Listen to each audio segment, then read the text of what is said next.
tunatamani tumwambie Bwana akafufue vile vitu ambavyo vipo ndani yetu, akafufue kutupa hasira ya kuvipalilia ili viwe halisi katika ulimwengu wa macho, ili viwe vinaonekana, ili niweze kupata ushuhuda hata wa kumwambia madam wako kwamba hivi na hivi anaona. Sitaweza kujitetea sana.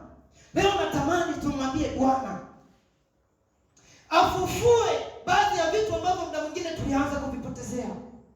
Yakini ulipokuwa huko kabla haujafika university, ulikuwa wewe mwenyewe unampromise Mungu ukasema, Mungu utakaponitetea hapa, nikatoka salama hapa form 4, nitakapofika pale kabisa ninakuapia kwa jina lako.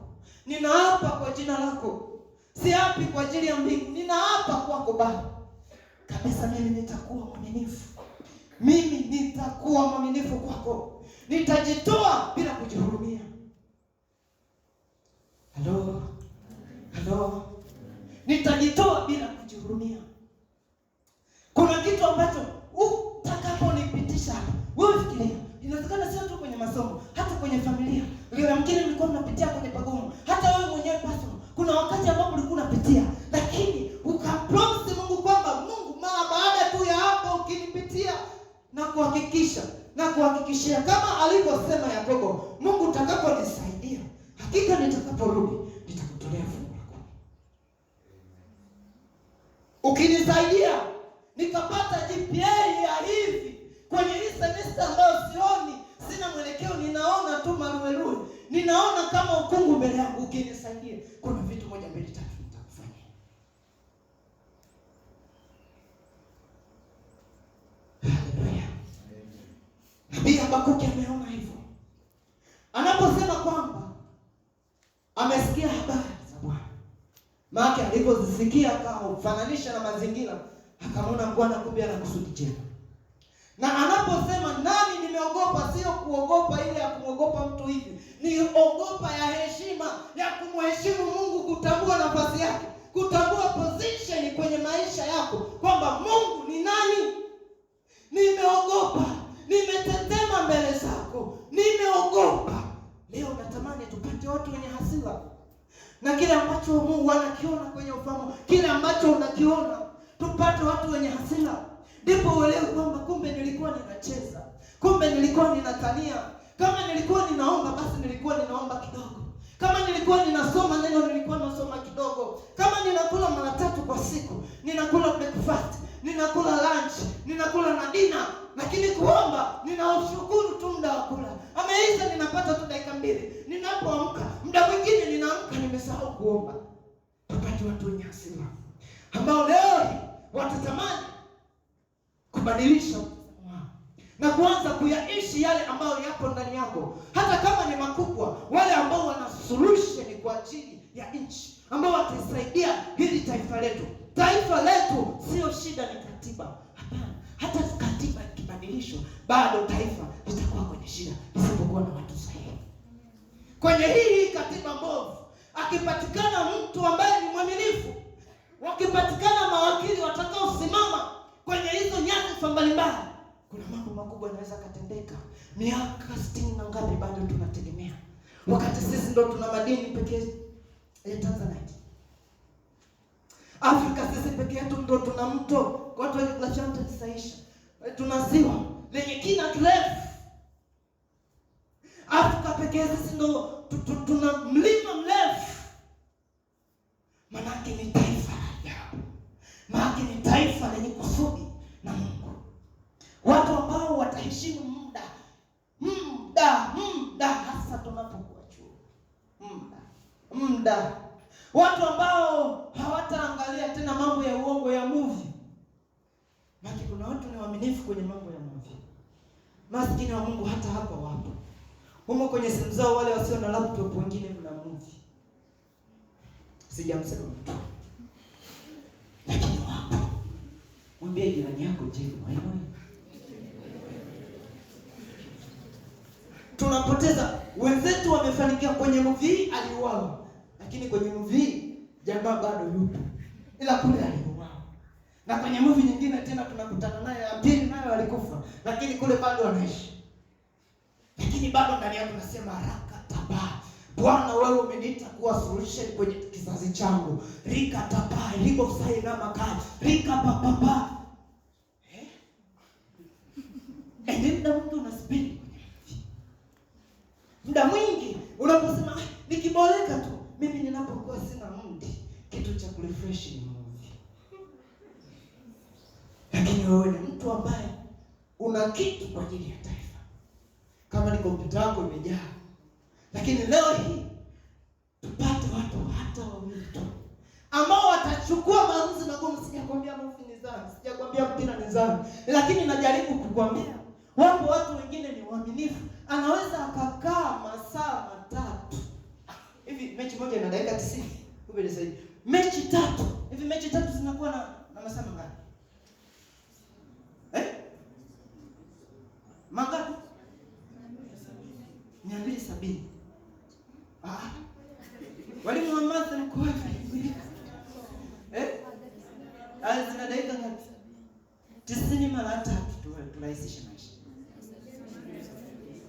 Yaani mtu anakaa kwa uaminifu dakika hizo mnazozisema nyinyi. Kuna mechi ambazo ni muhimu zimeongozana. England kuna mechi 2 ambazo zinafuatana. Hapa Bongo kuna Simba na Yanga. Wanaanza saa 11, wanamaliza saa 1. Hiyo saa 1 Man City anakipiga sijui na Liverpool. Anamaliza saa 3, Saa 3 hapo. Madrid anacheza na PSG. Wanamaliza saa ngapi? Jamaa amekaa hivi ametulia kwa uaminifu. Na hayo masaa tuliyoyasema wake, kuna dakika zingine zile za mapumziko 15 kwenye kila mechi. Ni mwaminifu kwenye hayo. Na hamisi mechi hata moja. Lakini hana hata muda wa kuomba. Hawezi hata kuomba dakika 10.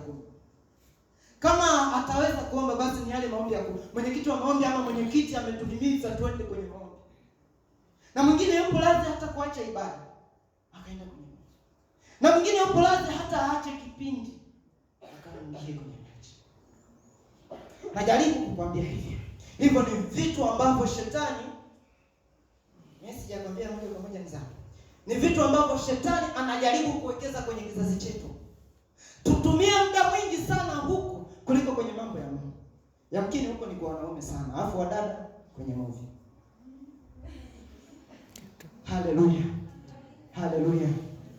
Kwa hiyo leo natamani tupate mtu ambaye atakuwa na hasira. Ambaye atakuwa na hasira na kesho yake. Kesho yako inatengenezwa leo.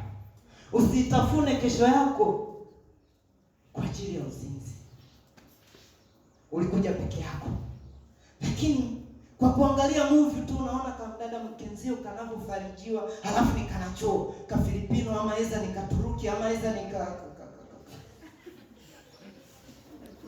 ka Italiano. Zile movie jamani tunazijua.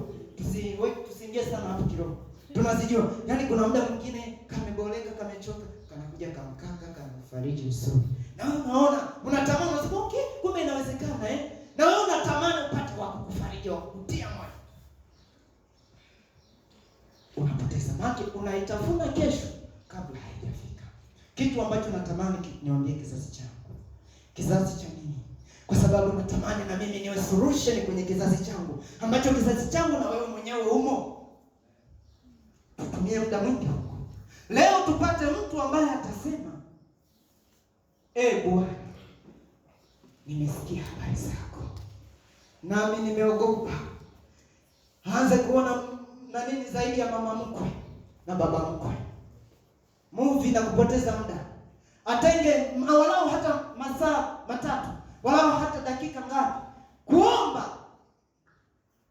Kama ambavyo anakula kwa uaminifu mara 3 pasipo kusukumwa, hata kuomba. Asome neno, tuwekeze huko. Unaweza kusimama mahali pale. Tupate watu wa aina hiyo. Tupate watu wenye hasira, ambao wana hasira na kesho yao.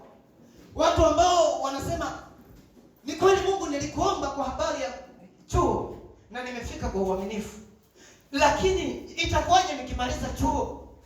Mimi nitakuwa wapi? Nataka nisimame kwa uaminifu. Kama ulinitetea kule, mtu wa piano apite mbele. Mtu ambaye atasema mimi nimesikia habari zako, lakini nimeogopa, kesho yangu ni kubwa mno. Shetani, kumbe ulikuwa unanipotezea muda kule. Mtu ambaye leo angekuwa kwenye discussion, lakini ameacha hayo yote, amekuja kwa uaminifu hapa. Mtu ambaye anataka kesho yake isaidike yeye mwenyewe, na sio tu kwa leo, iwe ni maisha yake yapusike. Mtu ambaye ataiheshimu kesho yake, mtu ambaye atakuwa na hasira, mtu ambaye ninaona ndani yake anasema kabisa, kwa hili neno ni kama ameniona mimi, ni kama hili neno kabisa lilikuwa ni langu peke yangu. Ni kweli tumezaliwa wawili, na yamkini hapa mpo mapacha, lakini wewe pacha moja, kuna kusudi special ambalo Mungu ameweka ndani yako. Kuna kusudi maalum. Kwa nini? Ndio maana hata fingerprint kila mtu anatokea kwake. Ndio maana hata hiyo kwenye simu mmeweka fingerprint, lakini pacha mwenzako hawezi kuingia kule hadi ameijua password ya kawaida. Mtu ambaye hatatamani password zake zifunguke. Mtu mwenye hasira ambaye anasema ninaenda sasa kufuta movie. Mtu ambaye anasema sasa ninaomba kiu yangu ya kuangalia mpira. Atavipa kipaumbele neno, atakipa kipaumbele maombi, atavipa kipaumbele kufanya kila kitu kwa uaminifu. Raposeka linda makatana busaiba likapo. Jiangalie ni mahali gani upo. Jiangalie, bado haujachelewa my friend, haujachelewa rafiki yangu, haujachelewa. Sasa leo ni siku yako ya kukutana na Mungu kibinafsi. Hata kama una rafiki unayemtegemea, likapo. Usimwangalie jirani yako, jiangalie wewe mbele yako. Wewe ujipeleke wewe mwenyewe mbele yako. Tazama wewe kwamba Mungu, natamani sasa nianze kuishi. Kumbe nilikuwa siishi, nilikuwa ninaigiza, nilikuwa ni mwigizaji mzuri wa kiroho. Ninatamani nianze kuishi, nitumie muda kwa discipline. Siku yangu inapoisha, ninapokuwa sipo kwenye kipindi, nitumie haya masaa mengine, nitumie yalete faida kwako. Hata nitakaposimama kwako, nisimame kwa ujasiri, nisimame kwa ujasiri. Haya machozi yanayobubujika sio wewe. Kuna badiliko linaingia ndani yako. There is healing. Kuna uponyaji ambao unatembea hapo ulipo wewe. Kuna uponyaji ambao unakugusa. Kuna kitu ambacho kinakugusa, ambacho kinatamani kile unachokiona, ile picha unayoiona, vile ambavyo unatamani. Uombee ile njozi, ombea yale maono yako, uombee habari ya umama bora, habari ya ubaba bora, kwamba sitahaibika. Na ndio maana hii nafasi kwenye jamii, umetoa hii nafasi kwenye familia yako, umetoa hii nafasi. Ni kwa wakati sahihi kabisa. Rika tata labo seka na mafuta, rika papai labo, rika nalo sikita, rika papa. Nenda mbele za Bwana peke yako. Usikushawishi, usishawishike. Jishawishi wewe, utazame, urudie kesho yako.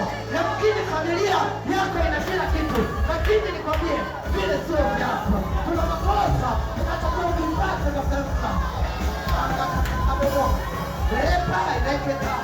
Mtu atakayebadilika, mtu atakayeponya. Kuna watu wa Mungu ambao sio wa kawaida. Reketaka. Yes. Mtu mmoja kusaidia kurudisha mlango ule pale. Lika pale ndio moko. Lepa baba basi.